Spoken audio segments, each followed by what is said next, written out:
O que contará para o cálculo de uma aposentadoria futuro? Ou de uma pensão por morte futura? Ele podia ter morrido aqui. Morreu. O que entraria lá na média aritmética simples maior de categoria? 1.000. 1.000 todo mês. 1.000 todo mês, sendo que atualizado monetariamente, que era a primeira fase, lembra? E nessa atualização monetária, olha aqui. Isso aqui é verídico, pessoal. Eu gravei essa situação. A pessoa estava ganhando 472 pila. Menos que o mínimo. Algum problema? Não. Seu acidente. Mas que segurou a qualidade segurada dele. E o que tu pensa? O primeiro pensamento que a gente tem é, lógico, vou passar a pessoa por morte, vai dar salário mínimo. E ainda falei isso pra guria. Vai dar salário mínimo, tá? Vai chegar na tua casa a carta. Porque eu não tava conseguindo conceder na hora, né? Levei pra trás depois. A mulher, a guria também vai ficar achando assim.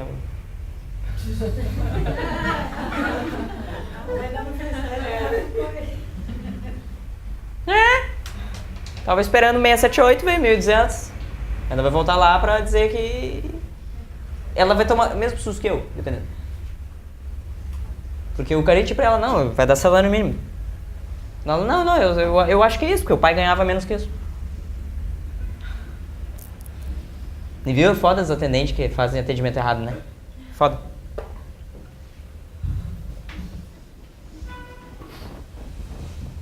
É possível ganhar R$18 de auxílio acidente?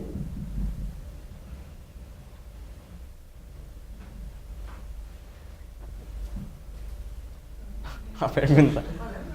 É possível ganhar R$18 de auxílio acidente? Menor que salário família, na verdade. É possível ganhar 18 pila de auxílio acidente. É possível. Tem um beneficiário aqui da Previdência Social aqui em Porto Alegre do antigo IAPI, que tá vivo ainda, né? Os velhos que insistem em não morrer. Que ele teve o auxílio acidente dele concedido em 1956. Tu tem ideia da quantidade de defasagem que tomou essa merda no tempo e das trocas de moeda, né? O auxílio acidente dele é de R$18. Não. Eu também fiquei um pouco assustado. No regime geral, não. Ele se aposentou por regime próprio. E nós vamos estudar que a aposentadoria de regime próprio não interfere no auxílio acidente do regime geral. Ele fez um concurso lá atrás, aqueles concursos que tinha antigamente, sabe? Entrou. Ele se aposentou, ele é um aposentado da rede ferroviária lá, uma coisa assim. E continua ganhando auxílio acidente do regime geral. Uma coisa não se misturou com a outra, mas o auxílio acidente dele é de R$18. Uou. Tudo que vai retirar. Que fortuna. Tem que tirar, né? Essa foi uma regra que eu não passei no dia do pagamento. Tirar o quê? A pergunta dela. Duvido que vai tirar no banco. Aí todos os meses no banco pra tirar 18 pila. Esqueci de falar pra vocês, na aula 3 eu falei pra vocês sobre pagamento de benefícios. Disse pra vocês que as pessoas recebem 5 dias úteis, os últimos 5 dias úteis ou nos primeiros 5 dias úteis. Nós damos preferência pra quem receber nos últimos 5 dias úteis do mês. Quem ganha salário mínimo. E o normal é que tu receba nos 5 primeiros dias úteis do mês seguinte. Mas que houve um afogamento bancário e nós fizemos esse convênio. Aí a pergunta é, daí vem com essa ideia, por 18 pila eu nem vou até o banco. Vai sim, porque benefícios não sacados dentro de 60 dias retornam ao INSS e tu é presumido como morto. Nesse caso, desse aí que faleceu em dezembro, ela ficou recebendo janeiro, fevereiro, março. Nesse que do auxílio acidente. O quê? Eles ficaram recebendo? Não, o benefício foi cessado, a guria só que rateou pra pedir a pensão.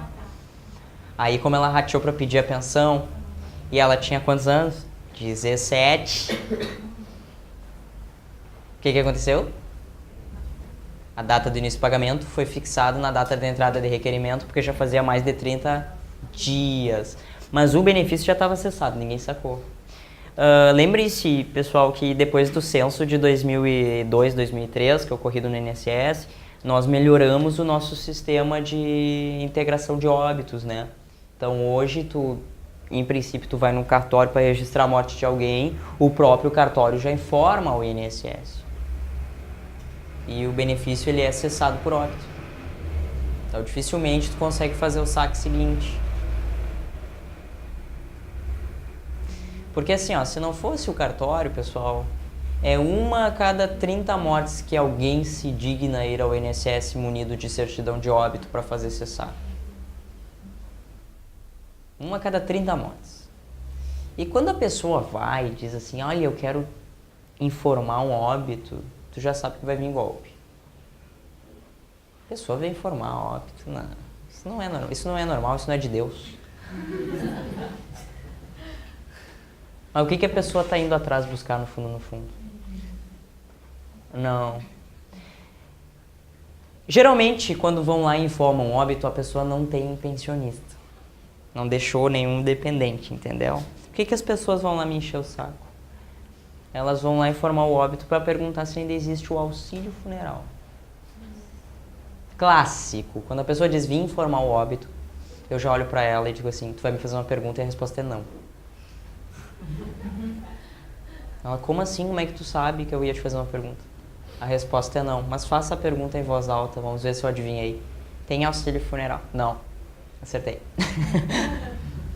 As pessoas só vão lá informar o óbito achando que daí vão sair com dinheiro. E tem gente que acha que sai do dinheiro no próprio INSS, que eu vou abrir uma gaveta e entregar o dinheiro para elas. Que é o mais legal também, tá? Mas lembre-se, benefícios em princípio cessam pelo sistema integrado de óbitos no Brasil, tá? Então não fica pensando que é porque a pessoa pediu muito tempo depois um benefício porque ela estava sacando. Também não, tá? Vocês entenderam essa função de como o auxílio acidente entra no cálculo de benefícios posteriores? Lembrem-se que não entra o valor puro do auxílio acidente, entra o seu salário de benefício, somado ou não. O pedido dela ali, ele estava em auxílio doença.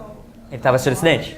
Acidente, recebeu os 462, o salário de benefício era 1.000, está atualizado, ele foi 1.200, mas ela não tinha direito. Tinha. O meu sistema que estava bronqueando. Tá? É filha. Sim, e o cara tinha qualidade segurado. Tem um qualidade segurado, tem um dependente, concede. A única coisa que... Duas coisas estranhas aconteceram nesse atendimento. Primeiro, o meu sistema não sabia direito previdenciário. Não sabia que o auxílio acidente segura a qualidade segurada, porque o meu sistema ficou dizendo morto sem qualidade segurado, porque ele estava lendo o quê? Contribuição da PUC. Aí tá, daí eu não sei o que a minha chefe fez, que o sistema leu o auxílio acidente, daí o sistema voltou. Aí o segundo susto foi o valor. Por quê? Porque os boca aberta, né? Os boca aberta. 482, vai dar salário mínimo. Eu pensei nisso, a minha chefe pensou nisso, todo mundo pensou nisso. Eu pensei nisso. E deu 1.200. Erro? Não, porque é o salário de benefício que entra no cálculo e não a renda mensal inicial. E ali nos 2.000 que eu não entendi direito, tem bloqueio. Bloqueio aqui, ó. Saiu do auxílio doença, foi para o auxílio acidente, certo? Voltou ao trabalho. No trabalho eu não tenho remuneração? Eu não contribuo sobre ela. Se a remuneração é de 1.000, quando eu for fazer o cálculo de um benefício futuro, o que entrará no cálculo? 1.000 mais 1.000 do auxílio acidente. Ó. Tá, o dobro, a mesma coisa ali. Por que deu 1.200? O que fez dar 1.200 não foi bem a atualização do salário de benefício do auxílio acidente. Foram as somas ocorridas aqui nos primeiros 4 anos. Entre a remuneração dele na PUC e o que é o auxílio acidente que ele recebia. Aqui ficou alto. Aqui ficou baixo. Fez a média, ficou um padrão.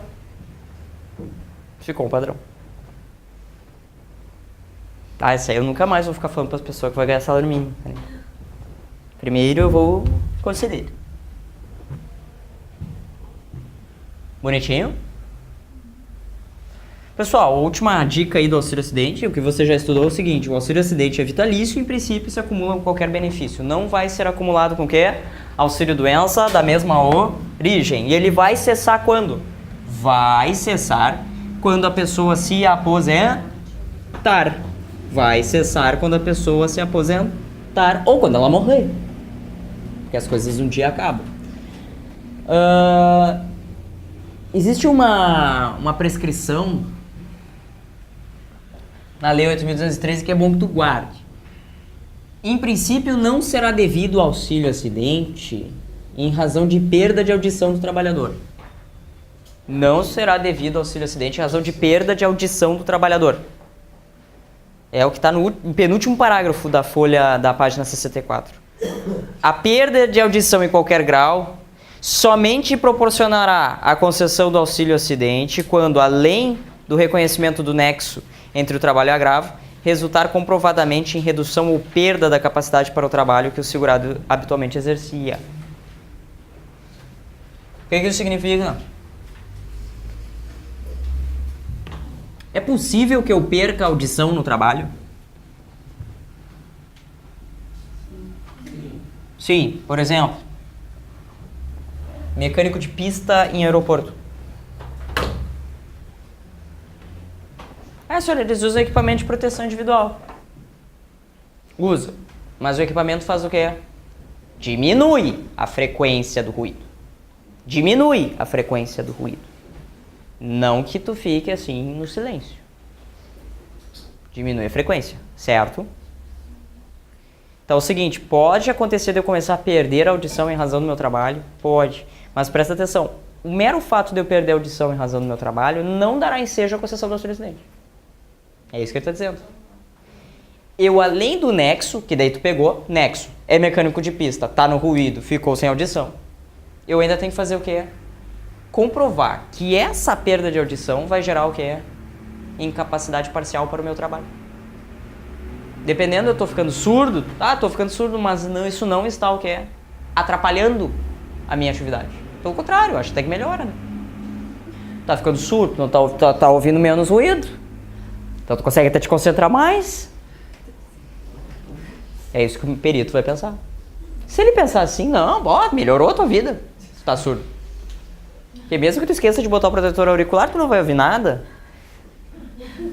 E no silêncio todos trabalham melhor. Se ele falar isso, eu não vou ter o auxílio-acidente. E pode acontecer, né? Mas acontece direto. Por alguma razão isso está na lei. Por alguma razão está na lei. Pense sempre. O legislador, ele não fumou um baseado e escreveu a lei. Em alguns casos pode até ter sido. Existe o quê? Coisas acontecendo para que a lei para que um fato desses seja tipificado na lei. Provavelmente todo mundo reclama de perda de audição, só que daí eles disseram assim, olha, a mera perda de audição, por mais que haja nexo com o trabalho, não dará ensejo à concessão do auxílio-acidente, salvo se tu me comprovar o quê? Que a perda de audição está te gerando problemas no trabalho. Reduziu tua capacidade. Aí tu pensa, mecânico de pista... Não vai diminuir a capacidade do cara.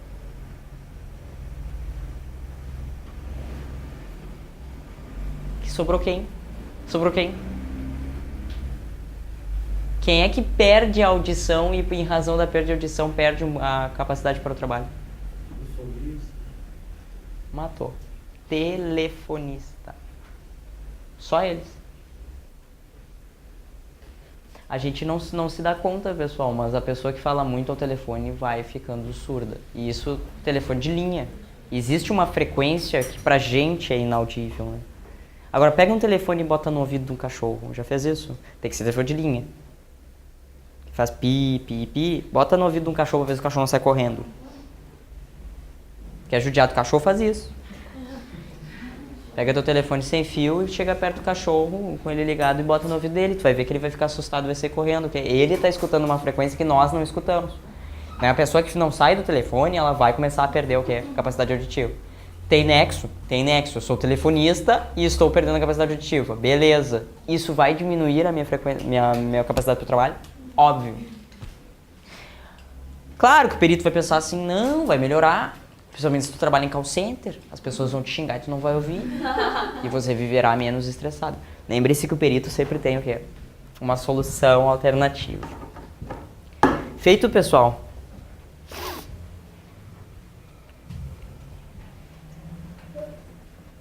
Vem aqui no quadro. Quero introduzir a aposentadoria, mas primeiro eu quero te contar uma história.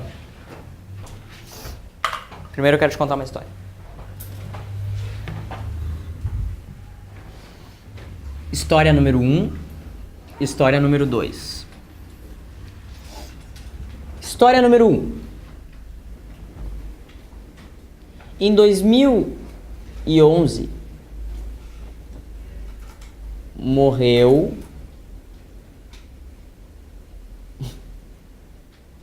me dá um nome, João. Sempre coitado do João, sempre João, que morre, que nasce, que cresce. Morreu João. Tá? 2011 morreu João. Sem dependentes.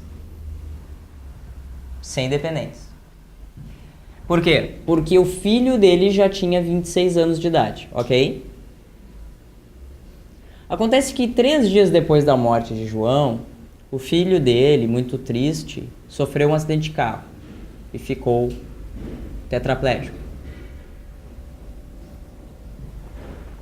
3 dias depois que João morreu, o filho dele, de 26 anos, ficou tetraplégico. E mais que ficar tetraplégico, ficou também retardado. E até foi interditado judicialmente. Então o cara é um inválido e ao mesmo tempo um portador de deficiência mental. Me diz uma coisa. Esse filho de João fará jus ao benefício do pai? Pensão por morte?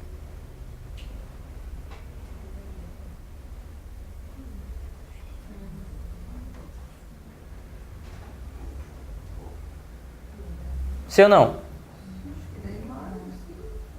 Não. Perfeito. Perfeito. Na data da morte de João é que eu verifico os direitos adquiridos. Ele só adquiriu o direito de ser retardado e inválido 3 dias depois da morte de João. Logo, não. Não haverá pensão por morte. Se tivesse feito junto com ele, né? Não. Daí não fica viajando. Aí, Soro, o que acontece quando morre? Assim, ó, olha essa situação. Tava o marido e a mulher no carro. Aí os dois morreram. Ao mesmo tempo. A gente fez a comorência. Lembra da comorência? Sei lá eu se foi ao mesmo tempo ou não. Daí, já que eles eram casados e morreram ao mesmo tempo, pode o pai e a mãe deles requererem a pensão? Não, primeiro a gente vai ter que descobrir quem morreu primeiro. Pra ver quem é que deixou dependente na hora do fato. Esqueçam isso, pessoal. Não vão pro pior. A prova vai te exigir sempre assim.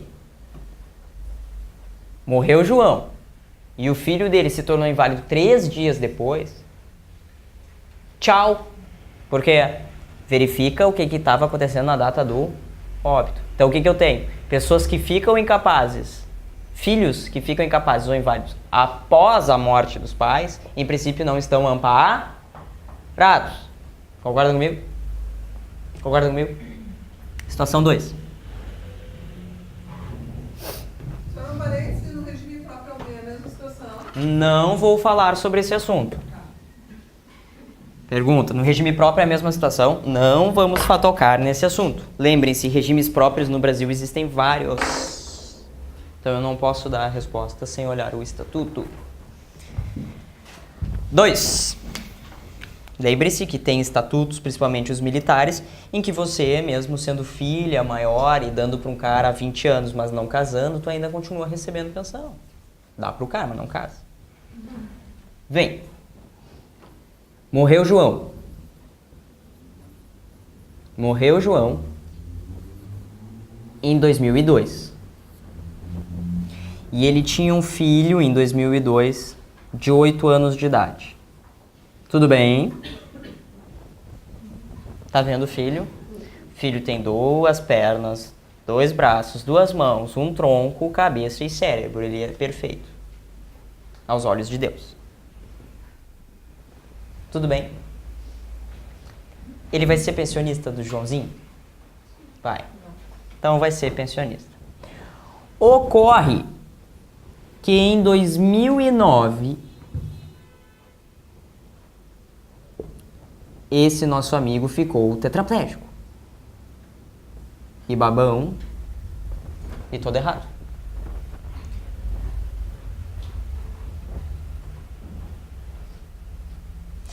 Me diz uma coisa.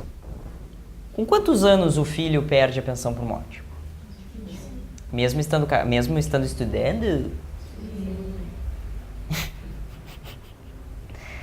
Quanto tempo a gente estimou que ele ia receber, então, o benefício? Vamos fazer o cálculo. 13 anos, né, amor? Então, ele receberia o benefício até 2015, certo? Até 2015. Vai chegar 2015 e o que o sistema vai fazer? Cessar o benefício dele. Por quê?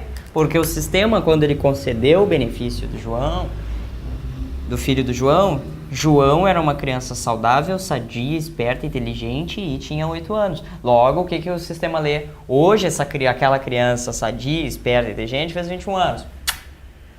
O que o sistema não sabe? A criatura se tornou o quê? Um vegetal. É possível que essa criança, que esse jovem permaneça recebendo pensão por morte? Qual é a diferença desse caso aqui para esse caso aqui?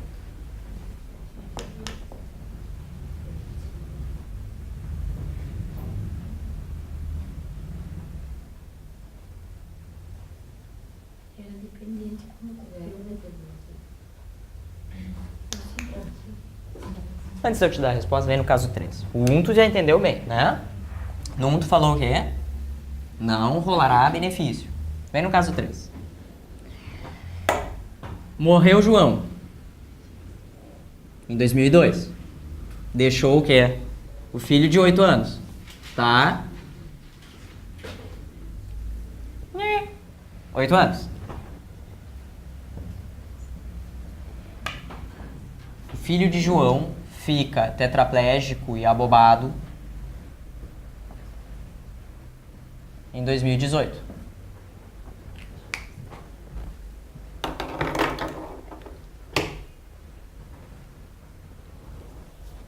Continuo pagando pensão lá? Não. Tá, então vem cá. Qual é o fundamento, então? Vocês falaram que da morte o cara era dependente, que ele estaria seguro até o fim da vida? Essa é uma aula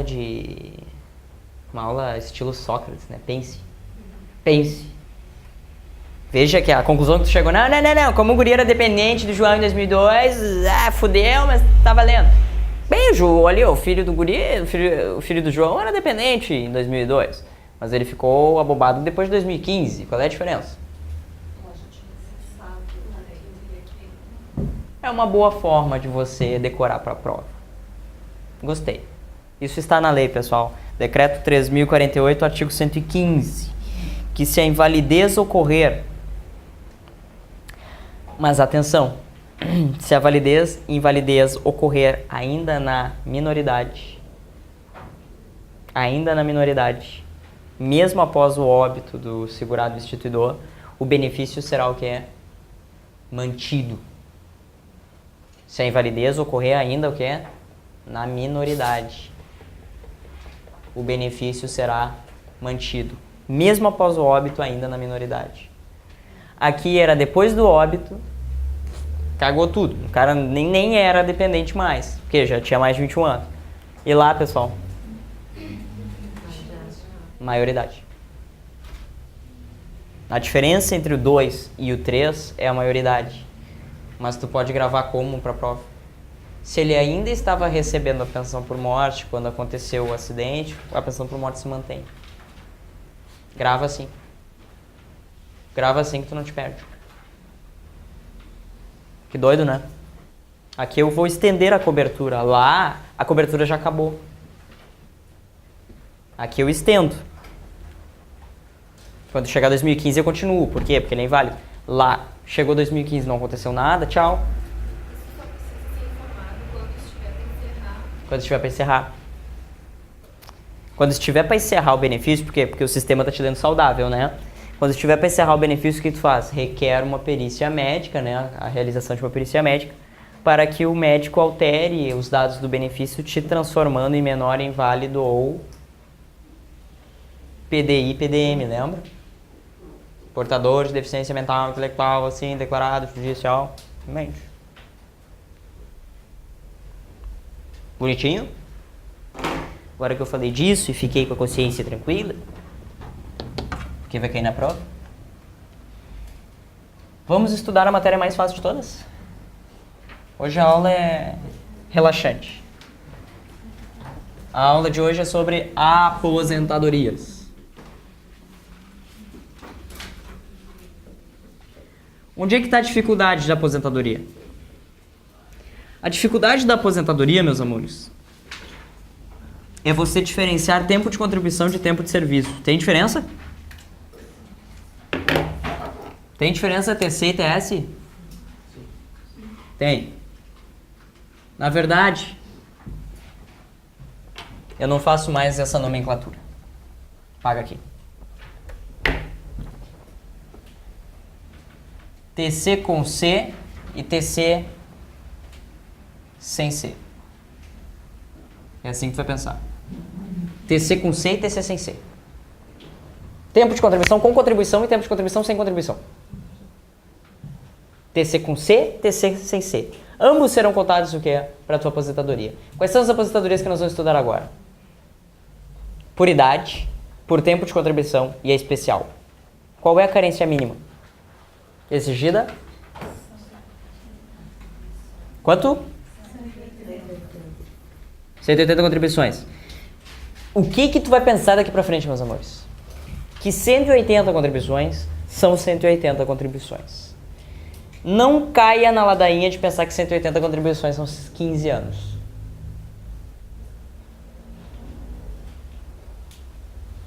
O que tu precisa para te aposentar? De 15 anos de contribuição. Não, tu precisa de 180 contribuições. Porque 15 anos de contribuição pode te induzir o que é? A erro. Quer ver? O que é TC com C, meus amores? Nós vamos considerar tempo de contribuição com contribuição para fins previdenciários, o tempo que você efetivamente, o que é? Contribuiu. Lembrando que a contribuição, o que é? Geralmente é mensal. E também vamos considerar como tempo de contribuição aquela que tu me trouxeram através de CTC. O que é isso? Fui funcionário da Prefeitura Municipal de Porto Alegre. Fui servidor da Prefeitura Municipal de Porto Alegre e eu contribuía para a Previmpa, que é um regime próprio. Mas eu abri mão do meu concurso e caí na iniciativa privada e ganhei muito mais dinheiro. Possível? Possível. Tem gente que deixa o serviço público porque achou... Principalmente procuradores, né? Fez concurso de procurador no município. Daí descobri um monte de furo. O que eu fiz? Fui embora abrir meu escritório. E enriqueci. Em cima dos furos da prefeitura. Normal, né, pessoal? Todo mundo conhece um. Então, o que eu tenho aqui? A pessoa que participou de um regime próprio e depois caiu novamente no regime geral. Aquele tempo do regime próprio conta para aposentadoria no regime geral? Conta. E conta o quê? Como sendo TC com C. Porque houve contribuição no período da prefeitura. Só que para a prefeitura. E através da CTC, né, certidão de tempo de contribuição, a prefeitura, além de me passar o tempo desse indivíduo, vai me passar o quê? Dinheiros. Então, existe a contribuição que eu faço para o INSS e existe a contribuição que eu faço para o meu regime próprio. Mas o importante é que é tempo de contribuição com C nos dois. Eu estou pagando. Por mais que depois eu traga o tempo de um regime próprio para dentro do INSS, está contando. Isso é TC com C. Mais alguma coisa é TC com C? Fora isso? Tirando o pagamento, nada mais é TC com C. É TC sem C. O que tu sabe que conta para tua aposentadoria, meus amores? Tempo militar. Tempo que você serviu ao exército, naquele serviço obrigatório lá, aquele 1 aninho, conta o que é para a tua aposentadoria. Mas ele é tempo de contribuição sem contribuição. No período que tu estás em serviço militar, você não é o que é, pessoal? Descontado. Não há desconto previdenciário, tá? Não há desconto previdenciário. Até porque você é remunerado enquanto está prestando serviço? Não, tu não é remunerado. Você recebe ajuda de custo. Se você fosse remunerado, tu estarias contribuindo. A ajuda de custo é sem contribuição. Você apenas ganha algo para se manter. Sistemática idêntica de quem? Do estagiário. Por que o estagiário é um segurado facultativo? Porque aquilo que ele recebe não é remuneração para fins previdenciários, é o que? ajuda de custo. O bolsista, ajuda de custo. Eles não são remunerados.